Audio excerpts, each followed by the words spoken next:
तो बच्चों आज का हमारा टॉपिक है properties of parallel lines. Basically दो लाइन हमारी अगर पैरेलल है और एक ट्रांसवर्सल इसको बाइसेक्ट करती है, इंटरसेक्ट करती है,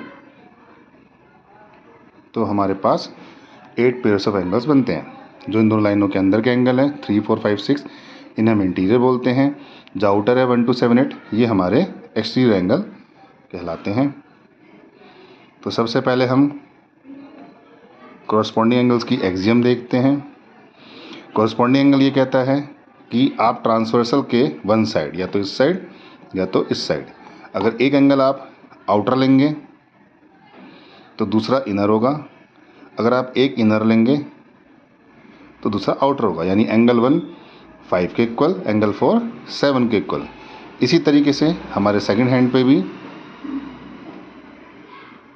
एंगल 2 एंगल 6 के इक्वल, एंगल 3 एंगल 8 के इक्वल। ये हमारे कॉरस्पॉन्डिंग एंगल्स के एक्सियम हैं। सेकंड हमारा होता है अल्टरनेट इंटीरियर एंगल्स। ये हमारी थ्योरम होती है। अल्टरनेट इंटीरियर वर्ड का मतलब हो गया कि हम 3, 4, 5, 6 के बारे में बात कर रहे हैं। और अल्टरनेट मतलब अगर एक हमारे इस एंड पर है तो दूसरा हमारा इस एंड पर होगा। तो एंगल 4 एंगल 6 के इक्वल और एंगल 3 एंगल 5 के इक्वल।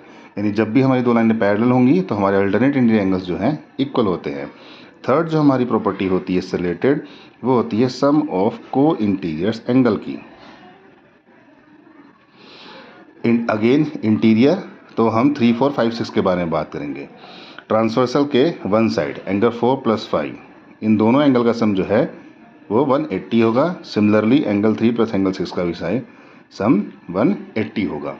तो ये जितनी हमने प्रॉपर्टीज़ पढ़ी ये हमारी पैरेलल लाइंस की प्रॉपर्टीज़ हैं।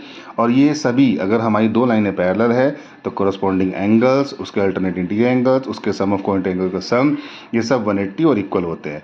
और अगर किसी प्लेस पर हमें इनमें से कोई एक कंडीशन फुलफिल करती है तो हम ये कह सकते हैं कि ये लाइन एल और एम जो है ये पैरेलल है। मतलब ये जो हमने प्रॉपर्टीज़ पढ़ी उसका ये कन्वर्स था।